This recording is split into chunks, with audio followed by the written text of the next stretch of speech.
Hello and welcome back to Healthy Spouse, Healthy House. My name is Tony and my channel focuses on health, wellness, and relationships. I believe that there are 15 different areas of health that any one person can work on at any point in time in their lives. So each week I ask you to join me as I introduce, define, and discuss each one of those areas of health, and then in the end, we make plans and we make goals so that we can become healthier in those areas.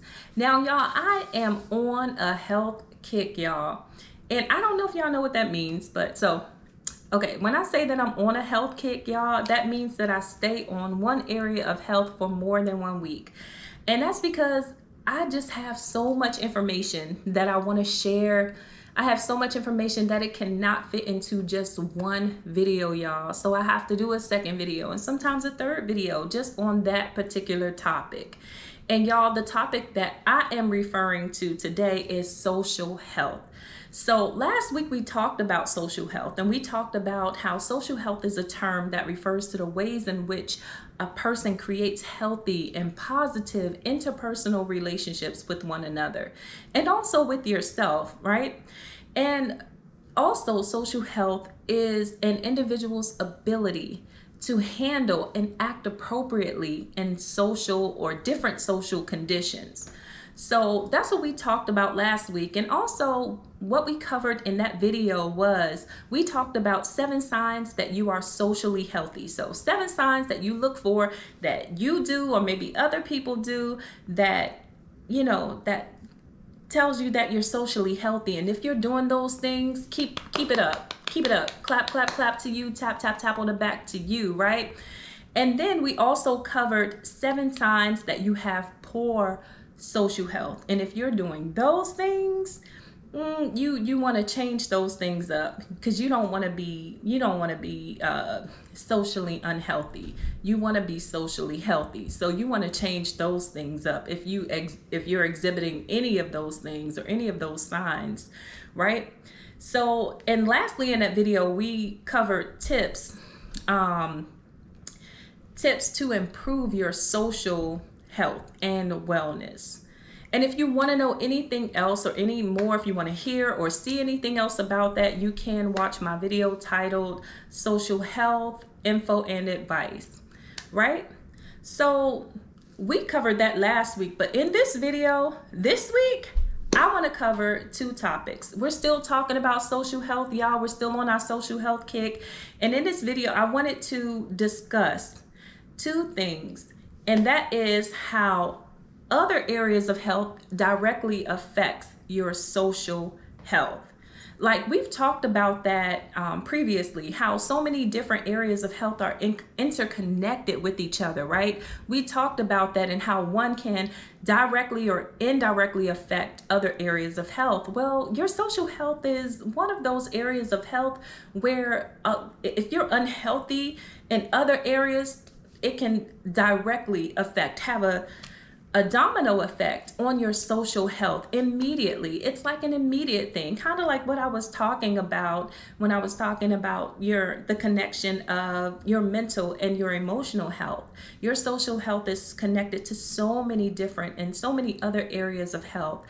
So anyway, and one of the reasons why it is that way is because your social health focuses on your relationships with other people. It focuses on your relationship with yourself. And so that's why it affects so many different areas in your life, because it deals with a lot of different things that comes with relationships. So and to give you an example and to move right along, poor social health can mean poor mental health and vice versa. Poor social health can mean poor physical health and vice versa. So you kind of get it, how one can affect the other.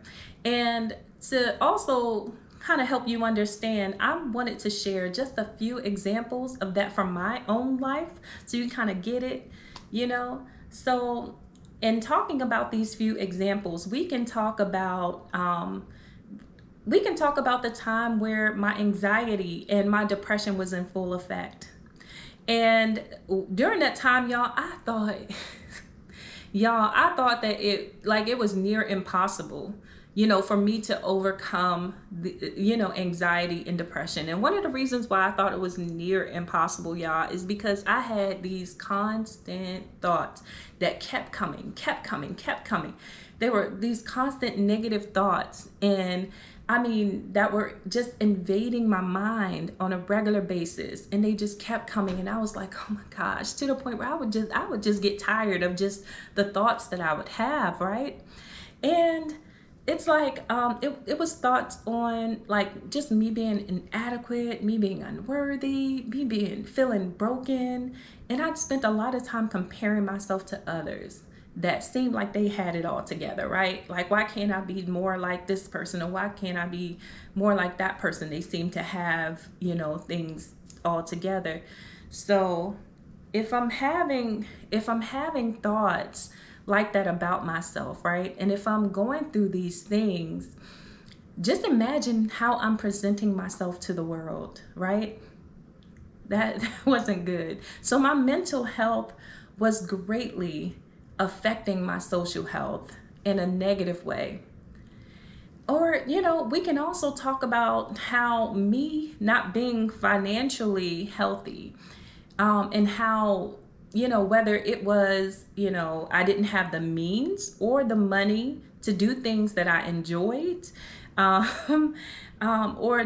hang out with like my family and my friends, and how that greatly affected my social health, right? Because then I couldn't hang out with people. Or, like, say for instance, if I wanted or needed money so that I can get some of the things that I needed, for myself. Whether it was, I want a chocolate chip cookie, didn't even have money for that. I mean, that sounds so simple, y'all, but just I'm telling you, it's the little things. It's the simple joys in life, right? And because there were times where my bank account was in negative, y'all. And it was like I couldn't afford a chocolate chip cookie. And it was like I was financially unhealthy. And so, I talk about that, and it's kind of silly, but at the same time, it's my truth. Or we can talk about how my environment affected my social health. So how my environmental health affected my social health. And that I did not invite people over to my apartment. Now that we live in our home and we can make this home into our own space and we own this place, right? I feel more happy to invite people into something and into a place where I feel, is ours. In my apartment, I did not feel that way. There were so many things and ways that I had felt, and even sharing a living space with other people in the building, and how they lived and what they did affected me wanting people to come over too. So just all those types of things. So I just wanted to let you guys know and see how different areas of health can affect your social health and vice versa. Your social health can also affect other areas of health too. And in that way, I mean that, there are some people who are socially unhealthy, and it's not that they choose to be that way. That's just how they are. And so because of that, maybe them being socially unhealthy, it can affect a lot of things in them, especially their physical health, as far as even stressing out, panicking, and having anxiety about social situations. So let's briefly talk about what social health is not, okay? And this is going to be really brief. So I have 4 points. Social health is not about changing your personality or forcing yourself to do or be something that you're not. Be you. Be authentically you. Go do things that you like to do, right? Go do those things that you like to do, and you'll meet like-minded people. Okay? Social health does not depend on your family status. You can still build upon your social health even if you don't have a partner or children at home, or if you have a family structure that, that falls short in some kind of way, or if you're like far away from your family, especially those college students that are going away, even though you'll be Away from your family, you can still build meaningful and fulfilling relationships with those people around you. Okay? And social health is not determined by the number of friends or relationships you have. Y'all, people, we are all different, right? We are all different. You don't have to compare yourself to one person who has a whole lot of friends. And if you have just like 1 or 2 or 3 meaningful relationships in your life and you're good with that, then good. There you go. Okay? And then lastly, social health is not about you always talking or you always being social in some kind of way, right? It's also about you listening and observing others too, and you giving them you in that kind of way. Your quiet time, their quiet time, your shoulder, your ear, right? So that concludes this video. And I hope you guys were able to learn something. Don't forget to tune in next week as I continue this social health kick. And we're going to be talking about relationships. So guys, please like, comment, subscribe, and share if you care to. And God bless us on this journey. And I'll see you in the next one. Okay, bye.